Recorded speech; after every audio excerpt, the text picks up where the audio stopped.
Winners topper YouTube channel पर आप सभी का स्वागत है। दोस्तों, आज की वीडियो में हम पॉलिटी के एमसीक्यू क्वेश्चंस की प्रैक्टिस करने वाले हैं। ये क्वेश्चंस सभी कॉम्पिटिटिव एग्जाम्स तो जो 2026 और 27 में होने वाली है उन सब के लिए बहुत ही महत्वपूर्ण है, क्योंकि इस वीडियो में जो क्वेश्चंस हमने लिए हैं वो काफ़ी अच्छे एडवांस लेवल के क्वेश्चन हैं जो लगभग सभी एग्जामों में पूछे जाते हैं और कई बार ये क्वेश्चन रिपीट भी होते हैं। और एक और ज़रूरी बात मैं आपको बताना चाहता हूँ कि हमारे चैनल पर रात 8 बजे डेली जो है रात 8 बजे पॉलिटी एमसीक्यू की क्लास को अपलोड किया जाता है, जिसे देखकर आप अपनी तैयारी को बहुत ही बेहतर ढंग से कर सकते हैं। तो चलिए देखते हैं हमारा सबसे पहला क्वेश्चन क्या है और इस वीडियो को एंड तक देखना। चलिए, पहला क्वेश्चन है, किस अनुच्छेद के तहत विधि का शासन यानी कि रूल ऑफ लॉ भारतीय संविधान का मूल ढांचा घोषित किया गया था?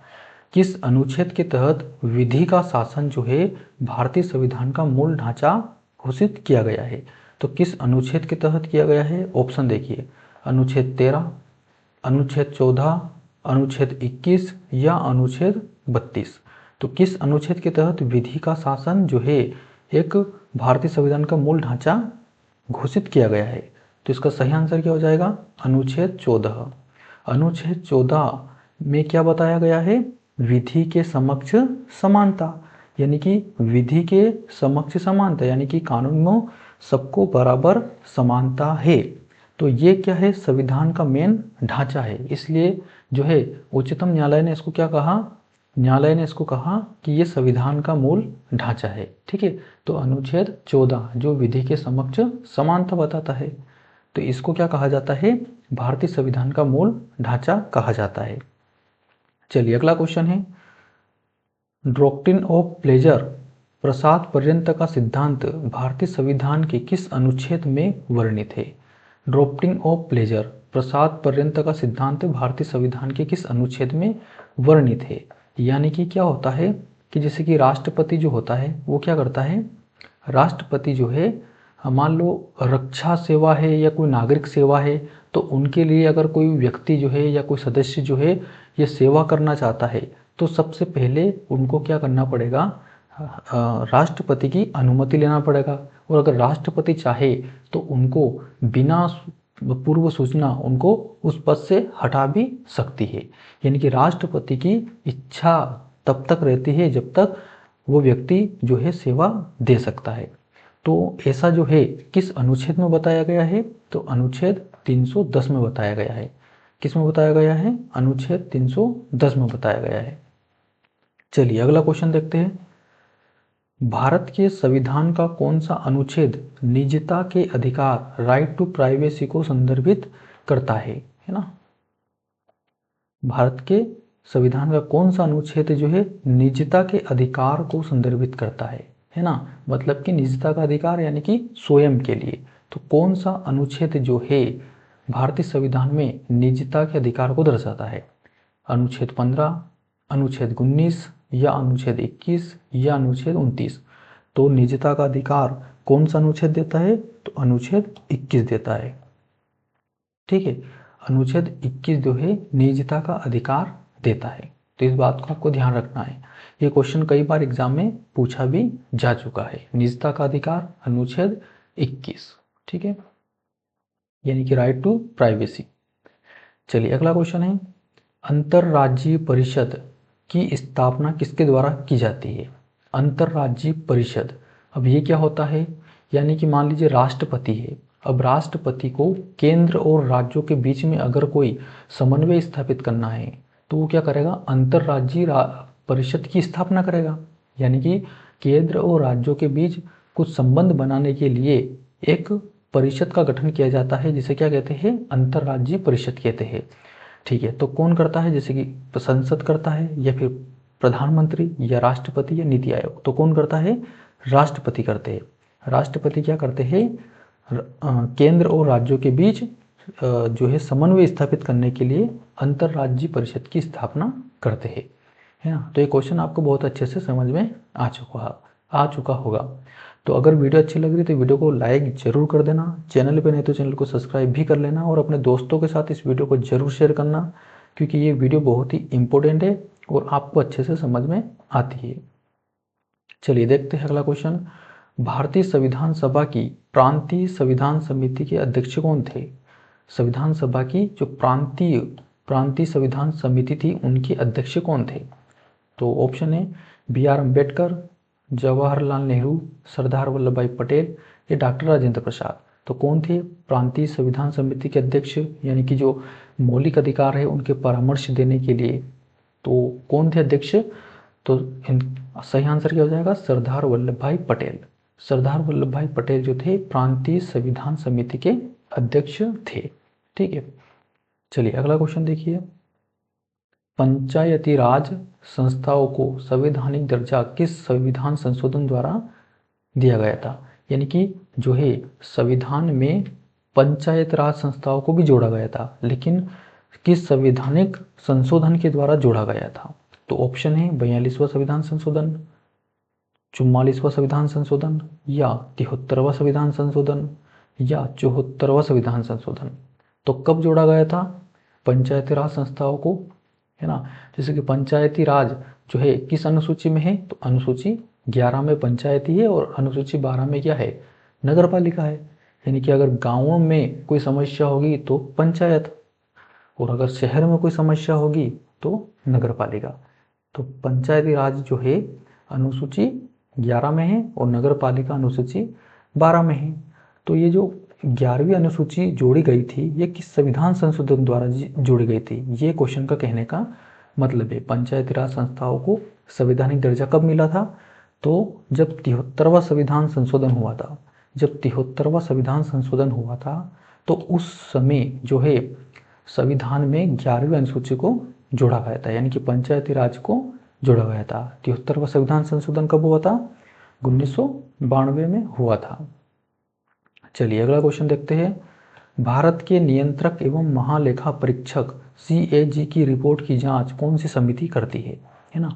भारत के नियंत्रक और महालेखा परीक्षक की रिपोर्ट की जांच कौन सी समिति करती है? यानी कि भारत में जो भी जैसे कि रिपोर्ट तैयार करना होता है किसी भी चीज़ की, तो उसका जो लेखा जोखा होता है वो कौन सी समिति करती है? यानी कि हर वार्षिक जो है रिपोर्ट उनको तैयार करना पड़ता है। चलिए कौन सी समिति करती है? लोक लेखा समिति यानी कि PSC, प्राक्कलन समिति, कार्य मंत्रणा समिति, या इनमें से कोई नहीं। तो इस क्वेश्चन का सही आंसर क्या हो जाएगा? लोक लेखा समिति। लोक लेखा समिति जो है 1 वर्ष की रिपोर्ट तैयार करके जो है भारत सरकार को देती है। चलिए अगला क्वेश्चन देखते हैं। अगला क्वेश्चन है संविधान के किस अनुच्छेद के तहत अवशिष्ट शक्तियां केंद्र के पास है ना? संविधान के किस अनुच्छेद के तहत अवशिष्ट शक्तियां केंद्र के पास है? यानी कि अवशिष्ट शक्तियां क्या होती है सबसे पहले तो वो समझते हैं। अवशिष्ट शक्तियां क्या होती है? यानी कि देखिए जो संविधान होता है उसमें तीन सूची जो होती है वो मेन होती है। कौन कौन सी होती है? एक तो होती है आपकी संघ सूची, एक राज्य सूची, और एक कौन सी होती है? समवर्ती सूची। ये 3 होती है। संघ सूची जिसमें केवल केंद्र सरकार कानून बना सकती है, और जो राज्य सूची होती है उसमें राज्य सरकार कानून बना सकती है। वो समवर्ती सूची जो होती है इसमें केंद्र और राज्य दोनों सरकार मिलकर कानून बना सकती है, किसी भी विषय पर जो है कानून बना सकती है। जैसे कि समवर्ती सूची की बात करो तो इसमें जैसे कि शिक्षा पे कानून राज्य सरकार भी बना सकती है, केंद्र सरकार भी बना सकती है। तो ये क्या समवर्ती सूची का विषय हो गया। और तो अवशिष्ट सूची क्या है? अवशिष्ट सूची में ऐसे विषय होते हैं जो ना तो संघ सूची में हो, ना राज्य सूची में हो, ना समवर्ती सूची में हो। मान लो जैसे कि अभी जो है अवशिष्ट सूची में मान लीजिए कि अभी यूट्यूब आया है। यूट्यूब पे बहुत सारे जो है रूल्स होते हैं, तो इन पर कानून बनाने का अधिकार जो होता है वो किसके पास होता है? केंद्र के पास होता है। किसके पास होता है? केंद्र के पास। जो अवशिष्ट विषय है, मतलब संविधान बनने के बाद जो विषय आए हैं, है ना? संविधान बनने के बाद जो विषय आए हैं जिन पर कानून कौन बनाएगा? केंद्र सरकार बनाएगी। ठीक है, तो जो मान लीजिए यूट्यूब आ गया, फेसबुक, व्हाट्सअप, तो इन सोशल मीडिया पे जो कानून बनाएगा वो कानून कहाँ पर रखा जाएगा? अवशिष्ट सूची में। और कानून कौन बनाएगा? केंद्र सरकार बनाएगी। ठीक, तो ये किस अनुच्छेद के तहत जो है सरकार जो है केंद्र सरकार को ये अधिकार प्राप्त है? तो इसका ऑप्शन क्या है? अनुच्छेद 245, अनुच्छेद 248, अनुच्छेद 250 या अनुच्छेद 252। तो अनुच्छेद 248 के तहत जो है केंद्र सरकार जो है अवशिष्ट शक्तियाँ केंद्र सरकार के पास होती है, यानी कि अवशिष्ट सूची पे भी केंद्र सरकार कानून बना सकती है ना। तो जो भी नए विषय आएंगे जो अभी जुड़ेंगे उन पर कानून कौन बनाएगा? केंद्र सरकार बनाएगी। और ये जो अनुच्छेद 248 है ये केंद्र सरकार को ये शक्ति प्रदान करता है। अगला क्वेश्चन है, राज्यसभा के लिए नामित होने वाली पहली महिला फिल्म अभिनेत्री कौन थी? राज्यसभा के लिए नामित होने वाली पहली महिला फिल्म अभिनेत्री कौन थी? तो ऑप्शन है नरगिस दत्त, बैजंती माला, हेमा मालिनी या जयललिता। कौन थी? तो इस क्वेश्चन का सही आंसर क्या हो जाएगा? नरगिस दत्त। अब आपको मैं क्वेश्चन का आंसर या क्वेश्चन अच्छे से समझा देता हूँ। राज्यसभा के लिए नामित होने वाली पहली महिला फिल्म अभिनेत्री कौन थी? नरगिस दत्त। नरगिस दत्त एक ऐसी पहली महिला अभिनेत्री थी जो कला के क्षेत्र में इनको क्या मिला था? राज्यसभा में पुरस्कार दिया गया था। और पुरस्कार जो है फिल्म अभिनेत्री के लिए जो है नामित किया गया था, है राष्ट्रपति के द्वारा इनको नामित किया गया था। ठीक है, कहाँ पर? राज्यसभा में इनको पुरस्कार दिया गया था कला के क्षेत्र में। चलिए अगला क्वेश्चन है, प्रथम लोकपाल विधेयक संसद में कब पेश किया गया था? प्रथम लोकपाल विधेयक संसद में कब पेश किया गया था? 1967 में, 1968, 1971 या 1975? तो कब किया गया था? तो सही आंसर क्या हो जाएगा? 1968 में। 1968 में जो है लोकसभा में जो है लोकपाल विधेयक पेश किया गया था। हालांकि उस समय ये पारित नहीं हुआ था। ठीक है, तो आपको याद रखना है। तो लोकपाल विधेयक संसद में कब लाया गया था? 1968 में पेश किया था, लेकिन पारित नहीं हुआ था। अगला क्वेश्चन देखिए, सर्वोच्च न्यायालय के न्यायाधीशों की शक्ति बढ़ाने की शक्ति किसके पास है? सर्वोच्च न्यायालय के न्यायाधीशों की संख्या बढ़ाने की शक्ति किसके पास होती है? मान लीजिए कि सर्वोच्च न्यायालय है, इसमें हमको क्या करना है? न्यायाधीशों को और बढ़ाना है। तो ये शक्ति बढ़ाने की शक्ति किसके पास होती है?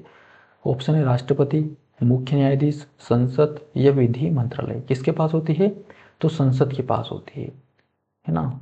सर्वोच्च न्यायालय में न्यायाधीशों की नियुक्ति संख्या को बढ़ाना या घटाना, इसकी शक्ति संसद के पास होती है। अगला क्वेश्चन है, भारत के किस राष्ट्रपति को दार्शनिक राजा के रूप में जाना जाता है? भारत के किस राष्ट्रपति को दार्शनिक राजा के रूप में जाना जाता है? ऑप्शन है जाकिर हुसैन को, डॉक्टर एस राधाकृष्णन को, डॉक्टर एपीजे अब्दुल कलाम को, डॉक्टर शंकर दयाल शर्मा को। तो किन को दार्शनिक राजा के रूप में जाना जाता है? तो हमारे जो राष्ट्रपति थे डॉक्टर एस राधाकृष्णन, इनको जो है दार्शनिक राजा के रूप में जाना जाता था। ठीक है, एक दार्शनिक राष्ट्रपति हुआ करते थे। चलिए, क्योंकि इन्होंने दार्शनिक राजा की अवधारणा को दिया था। चलिए अगला क्वेश्चन देखिए, भारतीय संविधान की 6ठी अनुसूची किन राज्यों के जनजातीय क्षेत्रों के प्रशासन से संबंधित है? यानी कि जो संविधान की 6ठी अनुसूची है किन जनजातीय क्षेत्रों के प्रशासन से संबंधित है? यानी कि संविधान में जो है ऐसी जनजाति जो काफ़ी पिछड़ी हुई है उनके लिए अलग से जो है वहाँ पर कानून लाया गया है। उनके लिए जो है कानून जो है पूरी तरह से वहाँ पर लागू नहीं किया गया है। तो कौन कौन से राज्यों में कानून जो है पूरी तरह से लागू नहीं है? यानी कि संविधान वहाँ पर पूरा हम नहीं थोप सकते। वहाँ के स्थानीय लोगों का अपना एक अलग ट्रेडिशन होता है, उनके लिए अलग संस्कृति होती है। तो उनके लिए पूरा कानून वहाँ पर लागू करना एक अलग बात हो जाती है जो उनकी संस्कृति को नुकसान पहुँचाता है। तो वहाँ पर उनको कुछ विशेष अधिकार दिए गए हैं। तो कौन सी राज्य को दिए गए हैं? कौन से राज्य के जनजातीय क्षेत्र को दिए गए हैं? तो देखो, असम, मेघालय, त्रिपुरा, मिजोरम, या फिर असम, मणिपुर, त्रिपुरा, नागालैंड, या मेघालय, मिजोरम, अरुणाचल प्रदेश या त्रिपुरा, या मणिपुर, मिजोरम, त्रिपुरा, अरुणाचल प्रदेश। तो जो है किन राज्यों को दिया गया है? तो इसका सही आंसर हो जाएगा असम, मेघालय, त्रिपुरा, मिजोरम। ये जो 4 राज्य है ये पूर्वोत्तर भारत के राज्य है, पूर्वोत्तर राज्य है असम, मेघालय, त्रिपुरा, मिजोरम। इन राज्यों में हम पूरी तरह से संविधान को लागू नहीं कर सकते हैं। ठीक है, मान लीजिए ये जो है पूर्वोत्तर राज्य में है असम, मेघालय, त्रिपुरा, मिजोरम। अब यहाँ के स्थानीय लोग अगर चाहे को बोले कि हम जंगल नहीं काटने देंगे, तो आप वहाँ पर जंगल नहीं काट सकते, वहाँ पर आप वृक्ष की कटाई नहीं कर सकते। तो इसी तरह से जो है संविधान ने इनको कुछ अधिकार दिए हैं कि ये अपना कानून खुद बना सकते हैं। सरकार जो है इनमें कोई इंटरफेस नहीं करेगी, है ना। तो ये जिस तरह का कानून अगर बनाना चाहते हैं तो संसद को एक्सेप्ट करना पड़ेगा, है ना। चलिए अगला क्वेश्चन देखिए, संविधान के किस संशोधन द्वारा दल बदल विरोधी कानून जोड़ा गया था, है ना, जोड़ा गया था। संविधान के किस संशोधन के द्वारा दल बदल विरोधी कानून जोड़ा गया था। अब ये दल बदल विरोधी कानून क्या है। दल बदल मतलब ऐसा होता है कि मान लीजिए एक चुनाव हुआ है, चुनाव में बहुत सारे जो होते हैं दल होते हैं, तो कोई एक पार्टी जो होगी चुनाव जीत गई और चुनाव जीतने के बाद वो अपना दल नहीं बदल सकता। आपने जो है जिस चुनाव चिन्ह को लेकर लोगों से वोट लिए हैं 5 साल तक आपको उसी जनता के साथ रहना पड़ेगा, है ना। चुनाव जीतने के बाद आप अपनी पार्टी को चेंज नहीं कर सकते। तो पहले दल बदल होता था, है ना, चुनाव जीतने के बाद लोग अपनी पार्टी बदल लेते थे, तो उसका विरोध करने के लिए कानून बनाया गया, है ना, दल बदल विरोधी कानून। तो ये 10वीं अनुसूची में जोड़ा गया था। तो किस संविधान संशोधन के द्वारा जोड़ा गया था, तो इसका सही आंसर हो जाएगा 52वां संविधान संशोधन के द्वारा जोड़ा गया था। 52वां संविधान संशोधन के द्वारा जो है दल बदल विरोधी कानून जोड़ा गया था। ठीक है, तो आज की वीडियो का सबसे लास्ट क्वेश्चन बचा है, तो देखते हैं क्या है। भारतीय संविधान का अनुच्छेद 360 किससे संबंधित है। भारतीय संविधान का अनुच्छेद 360 किससे संबंधित है। तो ऑप्शन क्या है, राष्ट्रीय आपातकाल से, राष्ट्रपति शासन, वित्तीय आपातकाल या भाषाई अल्पसंख्यक। तो किससे से संबंधित है, अनुच्छेद 360। तो इसका सही आंसर क्या हो जाएगा, वित्तीय आपातकाल। तो भारतीय संविधान का जो अनुच्छेद 360 है वो वित्तीय आपातकाल से संबंधित है। तो दोस्तों आज की वीडियो में हमने टोटल 15 क्वेश्चन को अटेम्प्ट किए हैं।